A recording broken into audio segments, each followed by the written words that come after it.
pervasive, then there's a real risk that we may end up repeating the same mistakes. Andrew Erueti says they're asking for a hearing under urgency because the government's response so far has been inadequate and many of the victims are now elderly. The two Wellington College boys at the centre of a controversy over comments about rape are due to meet with their school. The two Wellington College boys at the centre of a controversy over comments about rape are due to meet with their school today. They face a disciplinary process for posting messages on Facebook boasting about having sex with drunk, unconscious girls. Hundreds of people rallied outside Parliament yesterday protesting against what they called rape culture. On Friday, the High Court issued an injunction stopping publication of details not already in the public domain that could lead to the boys' identification. Scotland's First Minister has declared she'll seek authority for a new referendum on Scottish independence from the United Kingdom. Nicola Sturgeon made the announcement as the British Parliament prepared to vote on a bill that will trigger the country's withdrawal from the European Union. She says her devolved government was elected by a massive margin on a clear manifesto. On a manifesto that said this: the Scottish Parliament should have the right to hold another referendum if there is a significant and material change in the circumstances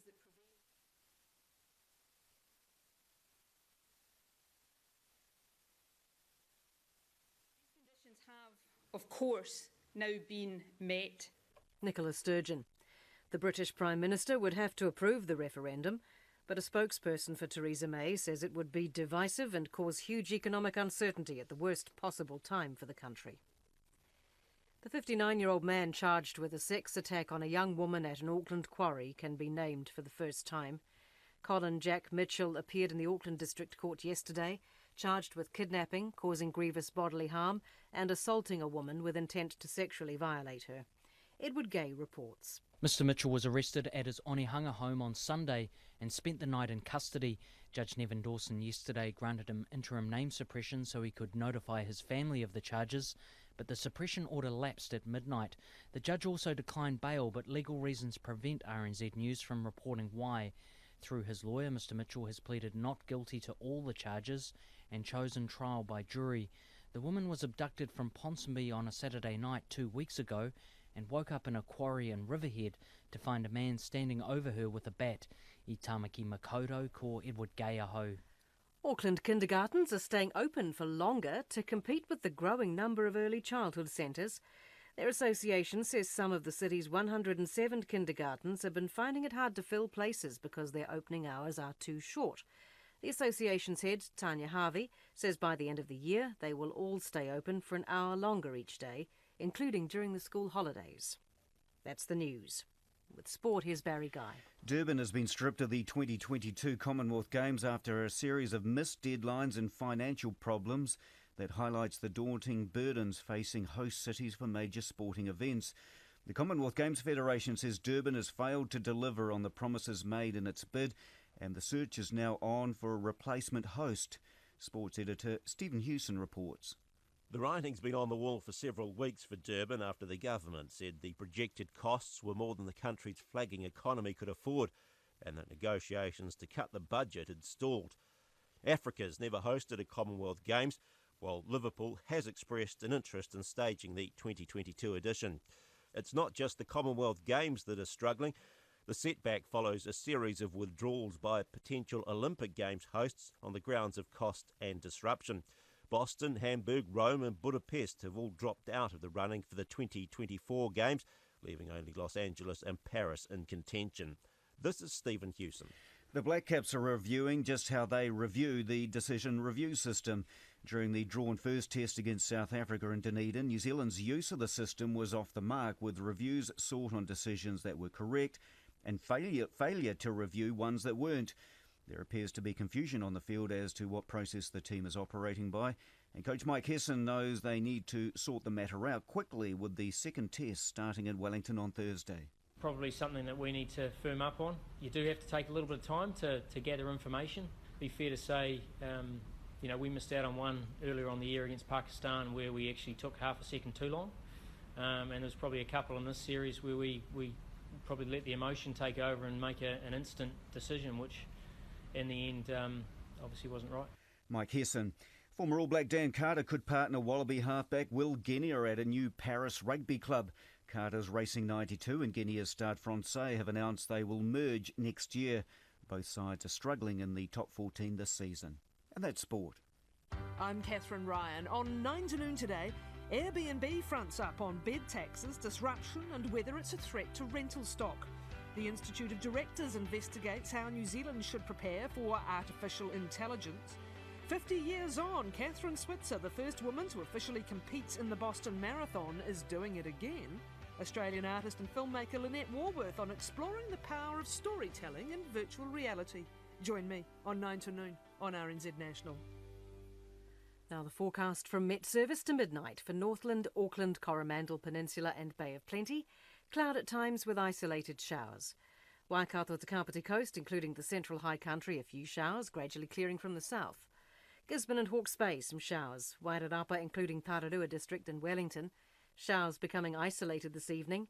Nelson, Marlborough and Buller, showers becoming confined to the Kaikoura coast this morning. More fine breaks elsewhere. Westland and Fiordland becoming fine this morning. Canterbury, rain easing to isolated showers this morning, but still mostly cloudy. Otago and Southland, mostly cloudy, isolated showers clearing this morning and fine spells inland. Chatham Islands, cloudy with the odd shower. In the main centres, Auckland, a few showers clearing in the evening, southwesterlies and a high of 21.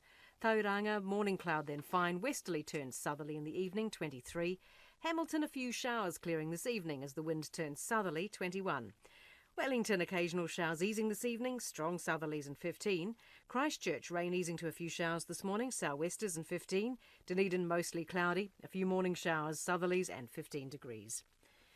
It's almost 7:10. And this is Morning Report. More than half a kilogram of methamphetamine is detected in Auckland sewers.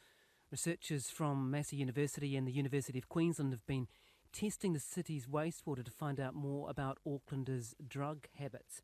While wastewater analysis, this has been carried out in many cities around the world. This study is a first for New Zealand. Here's Sarah Robson. Instead of relying on self-reported drug use information, daily samples were taken from 2 wastewater treatment plants in Auckland over a 3-month period in 2014. One of the researchers, Associate Professor Chris Wilkins from Massey University, says what they found was a pretty consistent level of methamphetamine use throughout the week, with an average of 600 grams of pure methamphetamine detected each day. It wasn't really surprising, but it certainly confirmed, which was important, that methamphetamine is a fairly serious problem in Auckland. Some other drugs like MDMA and the common ecstasy substitute methadone were found in smaller amounts, but only at the weekends. Chris Wilkins says that matches up with their common use as party drugs. But he says they also found small quantities of cocaine on 8 different occasions. At least 2 occasions we just found the parent drug, which means that that drug hadn't been metabolised through a human, which suggested that instead of somebody taking cocaine and then us detecting it, it had actually been the raw drug had been dumped into the sewer. Chris Wilkins says this same research method could be used in smaller centres to get a better picture of methamphetamine use outside of the big cities. Because those smaller towns and cities often have their own sewage treatment plant, you can go in there, do sampling and really provide evidence of the level of methamphetamine and other drug use in there, and really you can use that data to support better health and treatment services. The Executive Director of the Drug Foundation, Ross Bell, says this sort of wastewater testing has been carried out around the world, especially in Europe, for some time.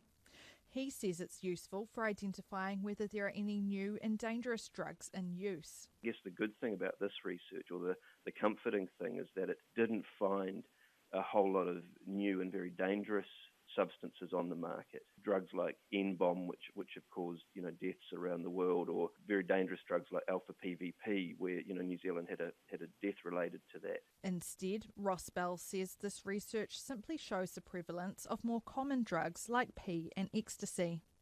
But he says there needs to be a greater focus on identifying what drugs are out there before they're consumed. That could include testing drugs that are seized by police and customs, or providing testing services at nightclubs and music festivals. What that does, that prevents deaths. And I think we should be looking at a much wider range of testing and checking services that aren't always just after the event, that it's not always just a coroner's report, this person died from this, or it's not always wastewater analysis of drugs that people have already consumed. In December, the police announced that this year they would begin testing wastewater in Auckland and Christchurch to get a better idea of drug use in the community. The police say it's too soon to compare what they've found so far with the Massey study, but they're finalising the results from the first quarter of testing at the moment, and they will be published in due course. For Morning Report, Sarah Robson, Aho. It's 7:13. The Labour Party says it'll take a joint approach with the Green Party on fiscal strategy leading up to this year's election, but won't say if this will stretch to a shared platform on tax. The Greens want a capital gains tax and a raft of other taxes. Labour, meanwhile, has promised no new taxes. Well, earlier, Guyan spoke to the Greens co-leader James Shaw, who said the Greens are still wedded to raising taxes. I mean, what we do this year will be broadly in line with what we've said in the past. So that's a Tobin tax, that's a tax on currency trading, ecological taxes, a capital gains tax raising $4.5 billion a year, and a tax rate of 40% on income earned over 140k. I mean, that's a raft of new taxes, isn't it? Well, like I said, we haven't actually decided which of those we're planning to take into this year's election, and also some of the numbers will have changed fairly significantly over the course of the last 3 years. So we're still doing those numbers, and I'm hoping to put out a tax package later on this year. Labour leader Andrew Little's in the Wellington studio with me, and this interview is also being streamed live on the RNZ YouTube page, also on Facebook Live. Good morning. Good morning, Susie. So the National Party likely offering tax cuts, also Labour wanting to keep the tax status quo. So just on that straight fight between those two parties, are you on the back foot?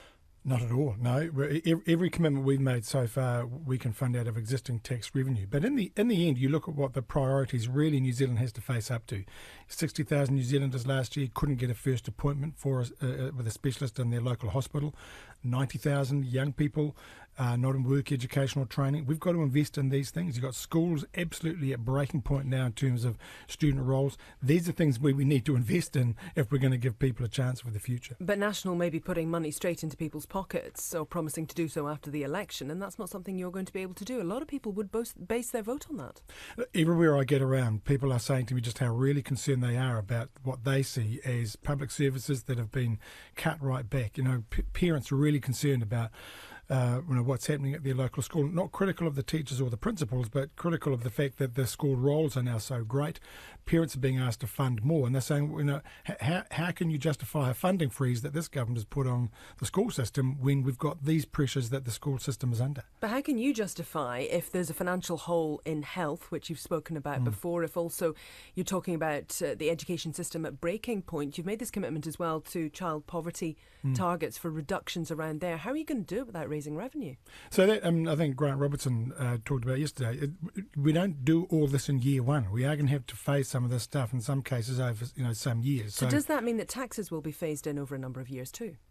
I don't know why you're talking about taxes being phased in. To raise revenue? No, what we will do on the tax system is very early on, if we have the privilege of forming government, we will set up a tax working group to review the entire tax system against a principle of fairness.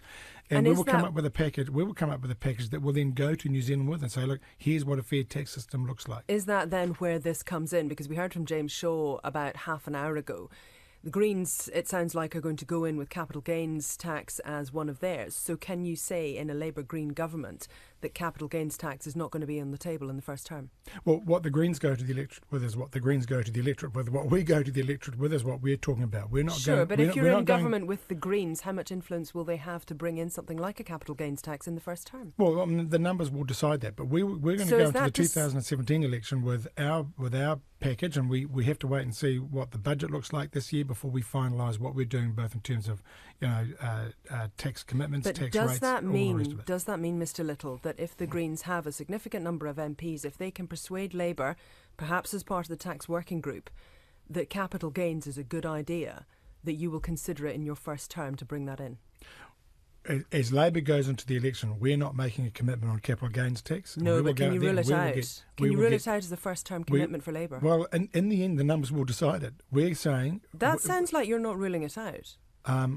We are not campaigning on it. I can't stop other parties campaigning on it. It's no different to the Māori Party campaigning on, a level of whānau ora spending that is 9 times higher than what this present government is doing. But you don't ask Bill English why it is that they're not coming to terms with what the Māori Party is offering. So I understand that. Don't hold me to account for what the Green Party might be offering. You have a different arrangement than National has with the Māori Party. You have the memorandum of understanding. The You're Māori working Party together, is part of government.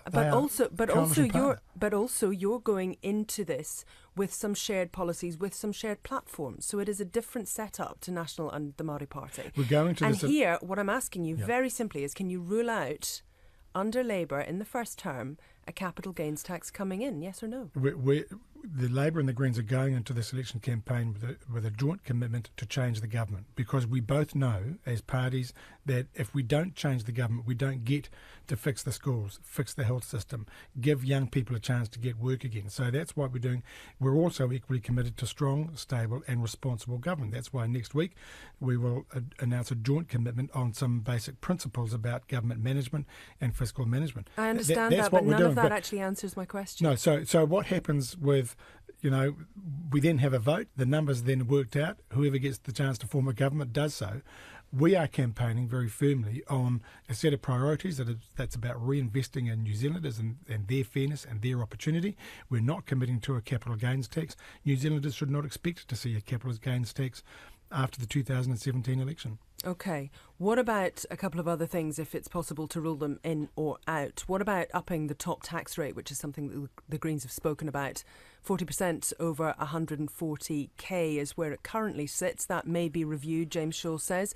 Is that something that you would be opposed to? Well, the problem with talking about specific tax rates is we don't know what we're going to be going into the election with after this year's budget. Until the government says, and they've now talked about a number of things. They've talked about big tax cuts. They've also talked about threshold changes, which may well be a sensible thing to do. And then there's a range of other things they've talked about. We can't make commitments until we know what the accurate figures are, and we won't know that until the budget, until we know what the government has put in place in terms of those tax threshold changes. Until then, we can't give specifics about those sorts of things. But equally, that means that you can't take them off the table either. That's something that you would yet consider, perhaps as part of the tax working group. Well, I guess the starting point for us is that the commitments that we've made, I go back to, for example, the 3 years free post-school education and training, which we made last January. That was based on the figures current at the time, and we could phase that in over a number of years because of the unallocated spend in future budgets that this government has set aside. Since then, the government's books have got better and there are now bigger surpluses. We need to understand the full impact of that, but we won't until this government announces its budget and what it's doing with tax rates, tax thresholds and the tax system. Appreciate your time. Thank you very much for coming into the Wellington studio. That's the Labour leader, Andrew Little. It's now 7:21. A few traffic issues around the country.